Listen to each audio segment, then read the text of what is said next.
कभी आपने खुद से कहा है, बस कल से बदल जाऊंगा? हम सब कहते हैं। हम वो काम छोड़ना चाहते हैं जो हमें नुकसान पहुंचाते हैं, और वो काम शुरू करना चाहते हैं जो हमें सच में ग्रो करने में मदद करें। लेकिन सच्चाई ये है कि कल कभी आता ही नहीं। हम फिर वही चीजें दोहराते हैं, थोड़ा गिल्ट, थोड़ी उम्मीद, और फिर वही पुराना पैटर्न हमें दोबारा फंसा लेता है। यही स्ट्रगल इस किताब का असली मैसेज है। Your future self will thank you में ड्रू डाइक बताते हैं कि सेल्फ कंट्रोल सिर्फ विल पावर या मेंटल स्ट्रेंथ नहीं है, ये तो अंदर से हील होने की प्रोसेस है। वो कहते हैं, self control is freedom in disguise. मतलब जब हम खुद को कंट्रोल करना सीखते हैं तब हम सच में फ्री हो जाते हैं। किताब ये दिखाती है कि साइंस और बाइबल दोनों एक ही बात सिखाते हैं। हमारा माइंड तुरंत सुख की ओर भागता है, लेकिन रियल हैप्पीनेस डिसिप्लिन और पेशेंस से आती है। सेल्फ कंट्रोल कोई पनिशमेंट नहीं है, ये अपने लाइफ को डायरेक्शन देने का तरीका है। हर दिन हमारे अंदर एक छोटा सा बैटल चलता है। पुरानी आदतें हमें नीचे खींचती हैं और अंदर की आवाज कहती है, तुम इससे बेहतर हो। जब हम उस आवाज को सुनना सीखते हैं तो हम अपने फ्यूचर को बदलना शुरू करते हैं। और यही पॉइंट है, जो इंसान आज खुद पर कंट्रोल रखना सीख लेता है उसका फ्यूचर सेल्फ सच में उसे दिल से थैंक यू कहता है। जय मसीह की प्यारे विश्वासियों, स्वागत है आपका अपना faith book Hindi summary channel पर, जहां हम लेकर आते हैं क्रिश्चियन किताबों की आत्मिक हिंदी समरी। हम सब अपनी जिंदगी में कुछ न कुछ बदलना चाहते हैं। कोई अपने गुस्से पर कंट्रोल करना चाहता है, कोई फोन की लत छोड़ना, कोई प्रोक्रेस्टिनेशन के हैबिट से छुटकारा चाहता है। और हर बार हम अपने आप से वादा करते हैं, बस कल से बदल जाऊंगा। लेकिन कुछ ही दिनों में सब फिर पहले जैसा हो जाता है। वही पुरानी आदतें, वही बहाने, वही गिल्ट। हमें लगता है जैसे बदलाव हमारे बस की बात नहीं है, और दिमाग में एक आवाज बोलता रहता है, तुमसे ना हो पाएगा बेटा।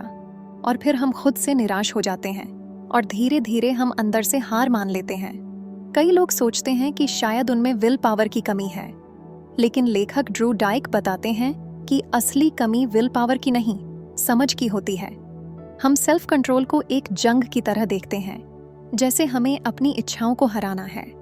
लेकिन असल में सेल्फ कंट्रोल का मतलब इच्छाओं को खत्म करना नहीं, बल्कि उन्हें सही डायरेक्शन देना है। जब कोई चीज बार बार हमें खींचती है, जैसे बार बार फोन चेक करना या गुस्से में किसी को बुरा भला बोल देना या मार देना, तो वो हमारी कमजोरी नहीं, हमारे अंदर की किसी अधूरी जरूरत का संकेत होती है। सवाल ये नहीं कि मैं ऐसा क्यों करता हूं, बल्कि मैं इसमें क्या ढूंढ रहा हूं। जब हम ये समझने लगते हैं तभी असली बदलाव शुरू होता है। हमारा दिमाग दो सिस्टम्स पर काम करता है। एक वो जो तुरंत सुख चाहता है, इंस्टेंट प्लेजर, कुछ ऐसा जो तुरंत अच्छा लगे, चाहे बाद में पछतावा ही क्यों ना हो। दूसरा सिस्टम सोच समझकर, फ्यूचर को ध्यान में रखकर फैसले लेता है। इंस्टेंट प्लेजर वाला हिस्सा हमें वही करवाता है जो हमें उस पल में अच्छा लगे, जैसे थोड़ा और फोन चला लो, आज वर्कआउट छोड़ दो, बस एक और बाइट खा लो। लेकिन थॉटफुल सिस्टम हमें याद दिलाता है कि हर छोटा फैसला हमारे फ्यूचर को शेप करता है। जब हम बार बार शॉर्ट टर्म कंफर्ट चुनते हैं, हम अपने फ्यूचर सेल्फ को कमजोर करते हैं। लेकिन जब हम थोड़ी देर रुककर सोचते हैं, तब हम अपने भीतर वो ताकत डेवलप करते हैं जो सेल्फ कंट्रोल कहलाती है। सेल्फ कंट्रोल सिर्फ ना कहने की ताकत नहीं, बल्कि हाँ कहने की समझ है उन चीजों के लिए जो हमें अंदर से ग्रो करती हैं।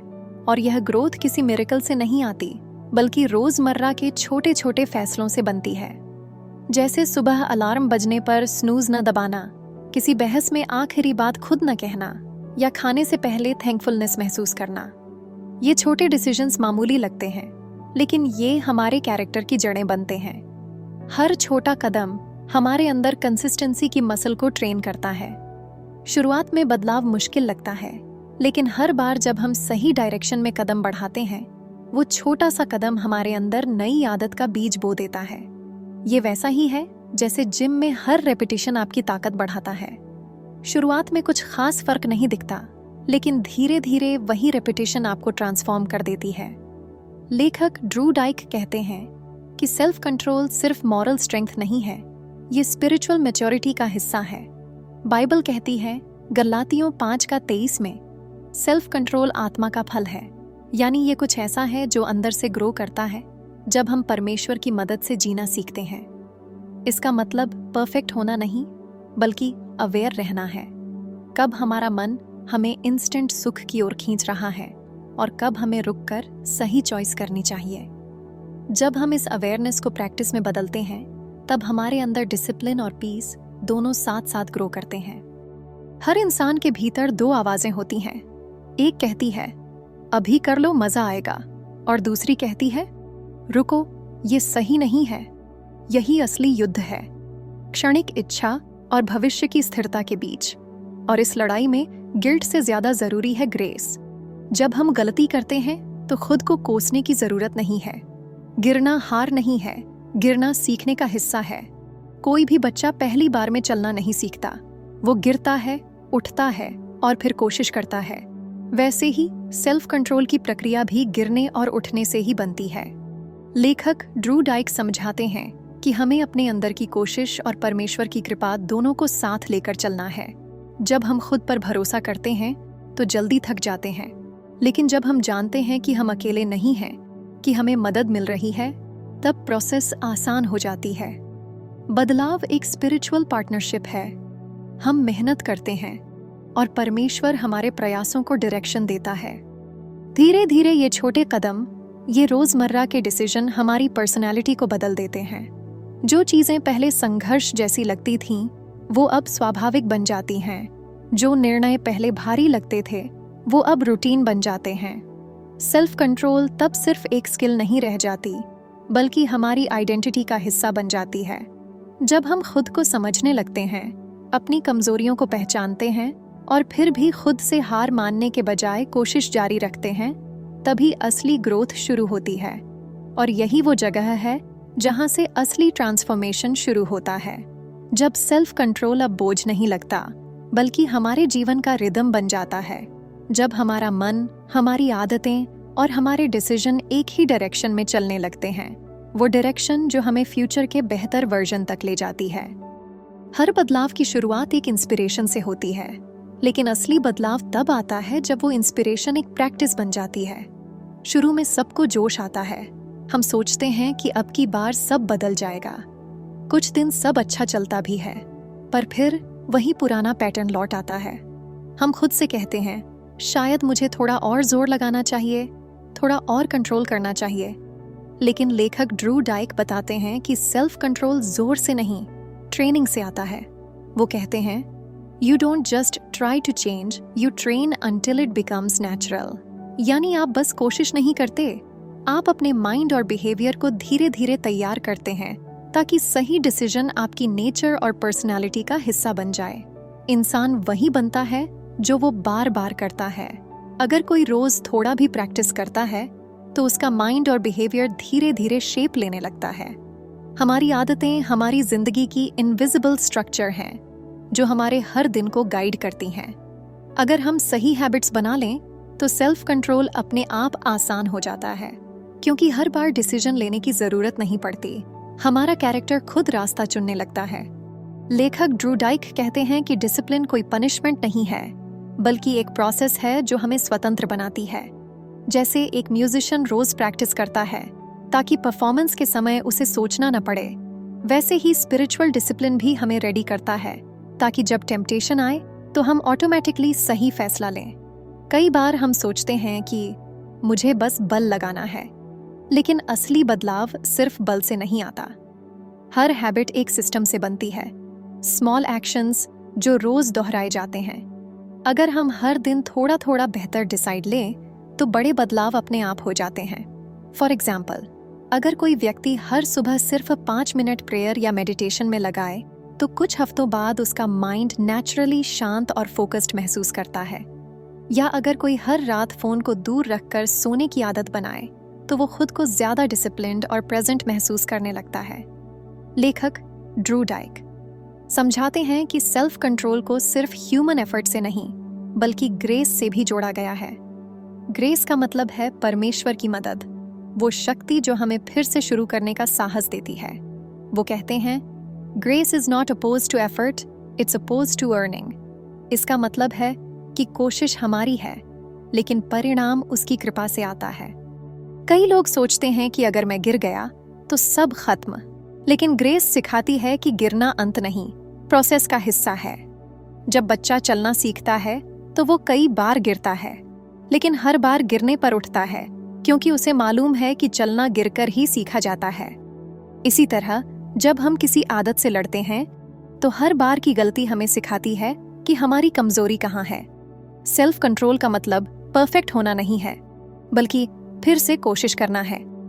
जो व्यक्ति हर बार गिरकर भी उठता है वही धीरे धीरे स्ट्रांग बनता है। ये एक स्पिरिचुअल प्रैक्टिस है जहां आप गिल्ट और शेम नहीं, ग्रेस पर भरोसा करते हैं।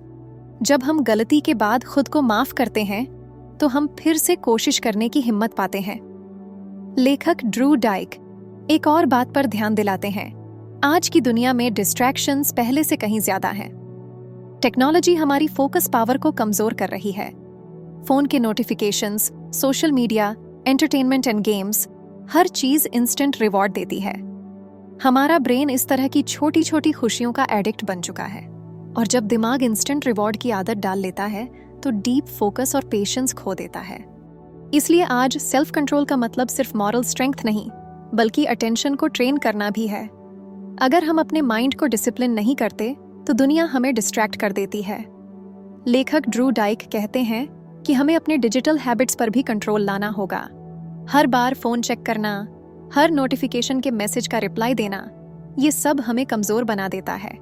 लेकिन अगर हम तय करें कि दिन में कुछ ही बार फोन देखें तो हम अपने दिमाग को फिर से अपने कंट्रोल में लाना शुरू कर देते हैं।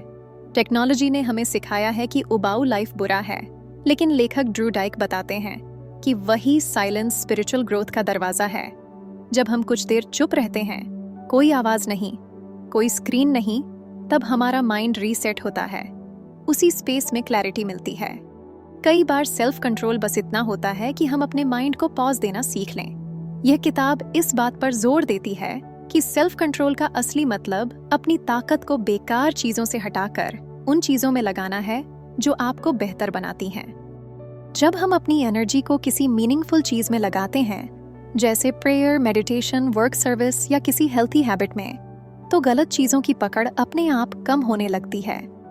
लेखक ड्रू डाइक बताते हैं कि हमें अपने डेली सिस्टम को इस तरह डिजाइन करना चाहिए कि सही चॉइसेस आसान हो, जैसे फ्रिज में हेल्थी फूड रखना, रात को फोन दूर रखना, या सुबह के लिए बाइबल या जर्नल तैयार रखना।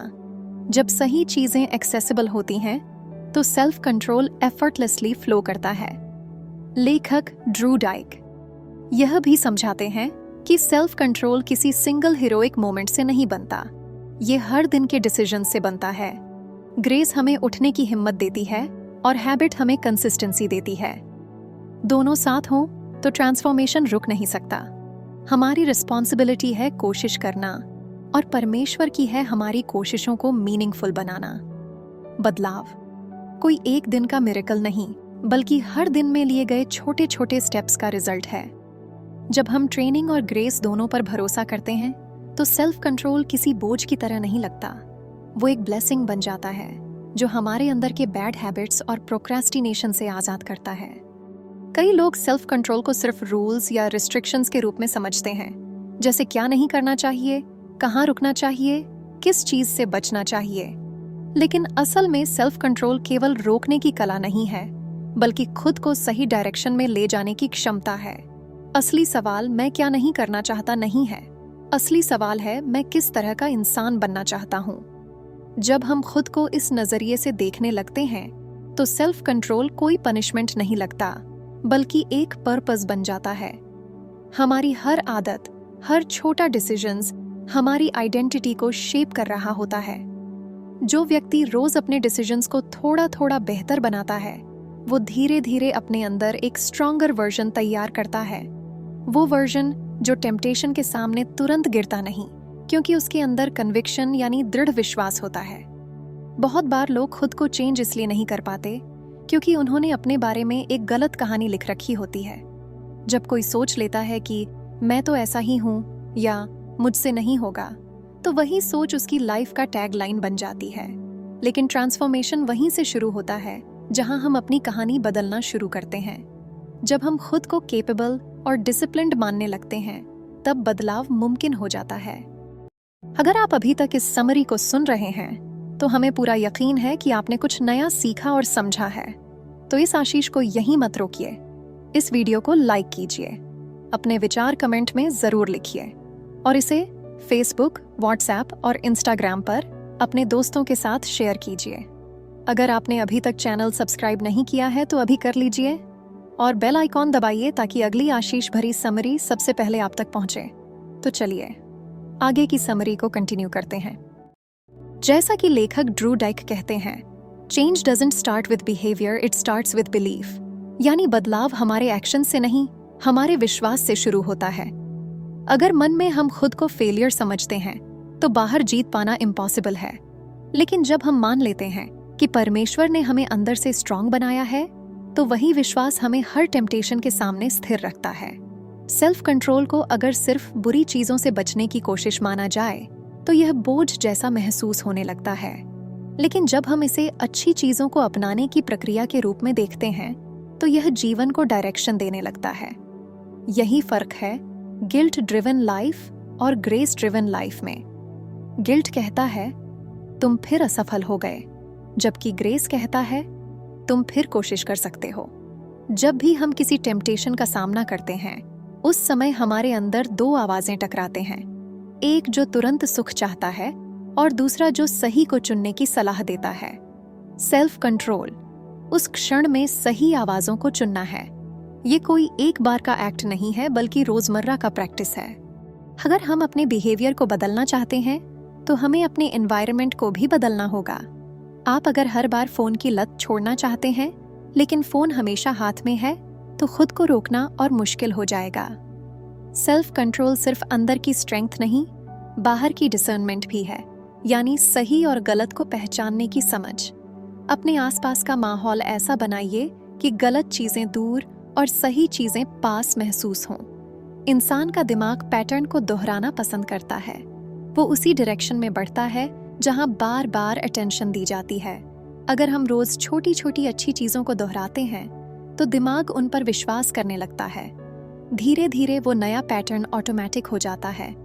यही कारण है कि पॉजिटिव रेपिटेशन सेल्फ कंट्रोल का सबसे अच्छा फ्रेंड है। एक और गहरी बात यह है कि सेल्फ कंट्रोल बढ़ाने का सबसे अच्छा तरीका मीनिंगफुल गोल्स रखना है। अगर हमारा गोल सिर्फ किसी आदत को छोड़ना है तो मोटिवेशन जल्दी खत्म हो जाता है। लेकिन अगर हमारा गोल किसी बड़े पर्पस से जुड़ा है, जैसे परिवार के लिए सेविंग्स प्लान शुरू करना, फेथ के लिए अपना मिनिस्ट्री शुरू करना या इनर पीस के लिए वर्शिप या मेडिटेशन करना, इन सब से सेल्फ कंट्रोल को नई दिशा मिलती है। जब हम अपने निर्णय किसी अर्थपूर्ण कारण के लिए लेते हैं तो हम अपनी लालसाओं के गुलाम नहीं रहते। बाइबल में एक वचन लिखा है, 1 कुरिन्थियों 9:24 में, जो इस सच्चाई को बहुत खूबसूरती से दर्शाती है। हर रनर रेस में दौड़ता तो है, लेकिन इनाम वही पाता है जो संयम रखता है। यह बात हमें याद दिलाती है कि जिंदगी की दौड़ में दौड़ना काफी नहीं, दिशा और अनुशासन जरूरी है। सेल्फ कंट्रोल का असली सार यह है कि यह इंस्टेंट खुशी के बजाय लॉन्ग टर्म शांति को चुनने का साहस है। वह पलिक सुख हमें बस एक क्षण के लिए अच्छा महसूस करवा सकता है, लेकिन असली शांति तब आती है जब हमारे डिसीजंस हमारे वैल्यूज पर टिके होते हैं। कई बार सेल्फ कंट्रोल अकेलापन भी महसूस कराता है। जब कोई नहीं देख रहा होता और फिर भी आप सही फैसला चुनते हैं, वही असली ग्रोथ का पल होता है। ये अंदर की जीत होती है जो बाहर के किसी तालियों से कहीं गहरी और सच्ची होती है। जो व्यक्ति खुद पर कंट्रोल रखना सीख लेता है, वो किसी भी परिस्थिति में स्थिर रहता है, क्योंकि उसे अब बाहरी कंट्रोल की जरूरत नहीं, उसने इनर मास्टरी सीख ली होती है। यही असली आजादी है, जब कोई चीज, कोई आदत, कोई भावना आपको अपने काबू में नहीं रख सकती। धीरे धीरे जब ये प्रैक्टिस हमारी आदत बन जाती है तो माइंड और स्पिरिट के बीच संतुलन आने लगता है। अब डिसीजंस भावनाओं पर नहीं, कन्विक्शन पर आधारित होते हैं। और जब ऐसा होता है तब सेल्फ कंट्रोल कोई संघर्ष नहीं रह जाता, वो जिंदगी की लय बन जाता है। वही लय जो हमारे फ्यूचर को इतना बेहतर बनाती है कि वो सच में हमें धन्यवाद कह सके। कभी कभी सेल्फ कंट्रोल की जर्नी सीधी नहीं होती। हम आगे बढ़ते हैं, फिर गिर जाते हैं। एक हफ्ता तक सब ठीक चलता है और फिर अचानक वही पुरानी आदत वापस आ जाती है। उस पल लोग भी बोलने लगते हैं, तुमसे तो ना हो पाएगा बेटा। और जब हम ऐसे शब्द सुनते हैं तो हमें भी लगने लगता है, शायद मुझसे नहीं होगा। यही वो जगह है जहां ज्यादातर लोग हार मान लेते हैं। लेकिन लेखक ड्रू डाइक कहते हैं, असली फर्क वहीं से शुरू होता है जहां हम गिरकर उठने का फैसला करते हैं। हर व्यक्ति के जीवन में ऐसे पल आता है जब वो खुद से निराश हो जाता है, पर सच ये है कि सेल्फ कंट्रोल की कहानी कभी परफेक्ट होने की नहीं रही, बल्कि फेथफुल बने रहने की रही है। ये एक प्रोसेस है, कोई वन टाइम अचीवमेंट नहीं। अगर आपने कभी सोचा कि गिरने के बाद सब खत्म हो गया, तो आप अकेले नहीं हैं। लेकिन असली सवाल यह नहीं कि आप कितनी बार गिरे, बल्कि यह है कि आप हर बार उठे या नहीं। लेखक ड्रू डाइक इस हिस्से में एक सुंदर उदाहरण देते हैं, जैसे सोने को आग में तपाया जाता है ताकि उसकी अशुद्धियां निकल जाएं, वैसे ही असफलता हमें रिफाइन करती है। जब हम फेल होते हैं तो परमेश्वर हमें शर्मिंदा करने के लिए नहीं, बल्कि सिखाने के लिए अनुमति देता है। ग्रेस का मतलब यह नहीं कि गलती नहीं होगी, बल्कि यह कि गलती के बाद भी उम्मीद बनी रहती है। कभी कभी जब हम बार बार गिरते हैं तो हमें लगता है कि परमेश्वर हमसे दूर चला गया है, पर सच तो ये है कि वही ग्रेस सबसे ज्यादा तब काम करती है जब हम बहुत नीचे होते हैं। यहीं से ट्रांसफॉर्मेशन शुरू होता है, जब हमारी अपनी ताकत खत्म हो जाती है और हम उसकी ताकत पर भरोसा करना सीखते हैं। जीवन का एक सच्चा सबक यह है कि गिल्ट और कन्विक्शन में बहुत फर्क होता है। गिल्ट कहता है तुम बुरे हो, जबकि कन्विक्शन कहता है तुम इससे बेहतर हो। गिल्ट हमें नीचे गिराता है, कन्विक्शन हमें उठाता है। जब हम अपनी गलती के बाद खुद को दोष देने की बजाय यह सोचते हैं ये सीखने का मौका है, तब हम फेलियर से ग्रोथ की ओर बढ़ते हैं। सेल्फ कंट्रोल का असली दुश्मन गलती नहीं, गिल्ट है, जो हमें वहीं रोक देता है। ग्रेस हमें सिखाती है कि गलती के बाद भी रास्ता खुला है। फॉरगिवनेस भी सेल्फ कंट्रोल की एक छिपी हुई ताकत है।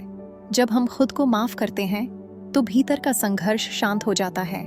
जो लोग खुद पर बहुत कठोर होते हैं वो हर छोटी गलती पर निराश हो जाते हैं और खुद को एक नाकाम व्यक्ति की तरह देखने लगते हैं। लेकिन खुद के प्रति दया रखना भी अनुशासन का हिस्सा है। यह कमजोरी नहीं, समझदारी है। जब इंसान अपने अतीत को छोड़ना सीखता है, तभी भविष्य के लिए जगह बनती है। अगर हम पुरानी गलतियों को बार बार याद करते रहेंगे, तो वो हमारे वर्तमान को जकड़ लेंगी। फॉरगिवनेस हमारे भीतर नया जगह बनाती है, जहां ग्रोथ फिर से शुरू हो सकता है। असफलता हमें नम्र बनाती है। जब हम ये समझते हैं कि हम अपने दम पर परफेक्ट नहीं हो सकते, तो हम दूसरों के प्रति भी ज्यादा दयालु हो जाते हैं।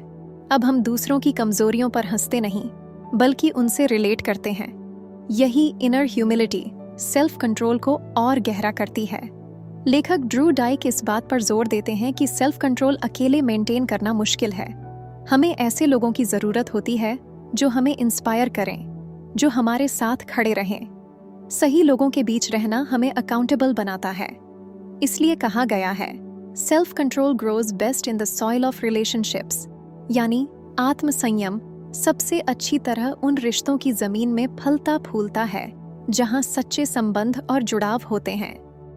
कभी कभी परमेश्वर हमें हमारी सीमाएं दिखाता है ताकि हम अपनी निर्भरता को पहचान सकें। जो इंसान मान लेता है कि उसे मदद चाहिए, वही वास्तव में मदद पा सकता है। सेल्फ कंट्रोल अपने दम पर जीतने की कोशिश नहीं, बल्कि सरेंडर की यात्रा है, जहां हम अपने प्रयासों को ग्रेस के हाथों में सौंप देते हैं। जब हम खुद को और दूसरों को माफ करना सीखते हैं, तो दिल हल्का होने लगता है। गिल्ट जो हमें रोकता था, वो धीरे धीरे छूटने लगता है। अब हम आगे बढ़ने लगते हैं, गिल्ट से नहीं, ग्रेटिट्यूड से। और यही ग्रेटिट्यूड हमें स्थायी सेल्फ कंट्रोल की ओर ले जाता है। कई बार सेल्फ कंट्रोल ऊंचाई जैसी लगती है, जहां सिर्फ स्ट्रॉन्ग लोग पहुंच सकते हैं। लेकिन असल में ये कोई शिखर नहीं, एक रास्ता है। इस रास्ते पर हर कोई गिरता है, उठता है और आगे बढ़ता है। यही चलना यानी ट्रांसफॉर्मेशन है। जब हम खुद पर भरोसा छोड़कर ग्रेस पर भरोसा करना सीखते हैं, जब हर असफलता को सीखने का अवसर मानते हैं और जब खुद को माफ कर फिर से कोशिश करते हैं, तभी असली कंट्रोल आता है। यही वो पल होता है जहां सेल्फ कंट्रोल कोई दबाव नहीं रह जाता, बल्कि एक नई शुरुआत का प्रतीक बन जाता है। हर इंसान के भीतर एक आवाज होती है जो कहती है तुम इससे बेहतर बन सकते हो। कभी वह धीमी सी फुसफुसाहट होती है, कभी एक गहरी चाह। यही आवाज हमें हमारे फ्यूचर सेल्फ की ओर बुलाती है। ये किताब बताती है कि सेल्फ कंट्रोल केवल आज की लड़ाई नहीं है, यह भविष्य के अपने ही वर्जन के साथ एक पार्टनरशिप है। जब हम आज सही डिसीजन लेते हैं तो वो फ्यूचर वाला मैं राहत की सांस लेता है, और अगर हम आज हार मान लेते हैं तो वही फ्यूचर सेल्फ उस बोझ को उठाता है। लेखक ड्रू डाइक कहते हैं कि अपने डिसीजंस का मूल्य आज की इच्छा से नहीं बल्कि कल के प्रभाव से तय होना चाहिए। सोचिए, अगर हर कदम से पहले हम खुद से पूछें क्या कल का मैं इसके लिए मुझे धन्यवाद देगा, तो शायद हमारे कई चॉइसेस बदल जाएं। यही माइंडसेट हमें शॉर्ट टर्म कंफर्ट से निकालकर लॉन्ग टर्म पीस की ओर ले जाएगा। हम अक्सर सोचते हैं कि हमारे डिसीजंस छोटे हैं, लेकिन सच्चाई यह है कि वही छोटे डिसीजंस फ्यूचर की डायरेक्शन को तय करते हैं। हर बार जब हम किसी गलत टेम्पटेशन को ना कहते हैं, किसी गुस्से के जवाब में चुप रहना चुनते हैं या किसी अच्छे काम को टालने के बजाय शुरू करते हैं, हम अपने अंदर कैरेक्टर की एक ईंट जोड़ रहे होते हैं, और यही ईंटें मिलकर वो नींव बनाती हैं जिस पर हमारा फ्यूचर खड़ा होता है। ये किताब इस बात पर जोर देती है कि पर्पस सेल्फ कंट्रोल को टिकाए रखता है। जब किसी का उद्देश्य क्लियर होता है तो उसका ना कहना आसान हो जाता है। अगर हमें पता है कि हम क्यों डिसिप्लिन में रहना चाहते हैं, चाहे अपने फेथ के लिए, परिवार के लिए या अपनी शांति के लिए, तो गलत डायरेक्शन में जाना मुश्किल हो जाता है। पर्पस क्लैरिटी लाता है, और क्लैरिटी खुद में ताकत होती है। सेल्फ कंट्रोल का रिश्ता ग्रैटिट्यूड से भी गहराई से जुड़ा है। जब इंसान अपने जीवन के लिए आभारी रहता है तो वह कम इम्पल्सिव बनता है। थैंकफुलनेस हमें सिखाती है कि जो हमारे पास है वही पर्याप्त है। हमें हर बार कुछ नया पाने के लिए खुद को खोने की जरूरत नहीं। एक आभारी दिल संयमित दिल होता है, क्योंकि वह हर चीज को संतुलन से देखता है। लेखक ड्रू डाइक समझाते हैं कि सेल्फ कंट्रोल कोई मैजिक स्विच नहीं है जो एक दिन में ऑन हो जाए। यह एक रिदम है, एक स्पिरिचुअल प्रैक्टिस है जो कंसिस्टेंसी से बनती है। कुछ दिनों में हम अच्छा करते हैं, कुछ दिनों में नहीं, लेकिन कंसिस्टेंसी किसी भी फेलियर से बहुत बड़ी होती है। जब हम बार बार सही डिसीजंस लेते रहते हैं तो वही डिसीजंस हमारी आदत बन जाते हैं, और जब कोई चीज आदत बन जाती है तो स्ट्रगल खत्म होकर स्टेबिलिटी में बदल जाती है। हर व्यक्ति का सेल्फ कंट्रोल उसकी स्पिरिचुअल स्ट्रेंथ से जुड़ा होता है। जब हमारा फेथ स्थिर होता है तो हमारी इच्छा शक्ति भी शांत और मजबूत रहती है। यही कारण है कि विश्वास हमें हर नो कहने में मदद करता है। यह याद दिलाता है कि हर बार जब हम किसी टेम्पटेशन को रोकते हैं, हम सिर्फ खुद को नहीं अपने पर्पस को बचा रहे होते हैं। किताब में लिखा है, जब आप अपनी कमजोरी स्वीकार करते हैं तभी आप असली पावर को एक्सपीरियंस करते हैं। यह वाक्य सेल्फ कंट्रोल की पूरी आत्मा को समेटता है। जितना हम खुद पर निर्भर रहना छोड़ते हैं, उतना ग्रेस पर निर्भर होना सीखते हैं, और ग्रेस वही शक्ति है जो अंदर से सेल्फ कंट्रोल को जन्म देती है। फ्यूचर पर केंद्रित जीवन जीना मतलब है आज को जिम्मेदारी से जीना, क्योंकि आज का हर कदम, हर विचार, हर निर्णय कल की आवाज बनता है। जो व्यक्ति यह समझ लेता है कि कठोरता कोई दंड नहीं बल्कि इन्वेस्टमेंट है, वो सेल्फ कंट्रोल को बोझ नहीं बल्कि गिफ्ट समझने लगता है। आज जो सेल्फ डिनायल लगता है वही कल का सेटिस्फैक्शन बनता है। कई लोग मानते हैं कि सेल्फ कंट्रोल केवल अनुशासन है, लेकिन किताब बताती है कि यह सेल्फ लव का सबसे सच्चा रूप है। जब हम अपने फ्यूचर सेल्फ के लिए सैक्रिफाइसेस करते हैं तो हम अपने वर्तमान कंफर्ट से ज्यादा अपने लॉन्ग टर्म भले की परवाह करते हैं।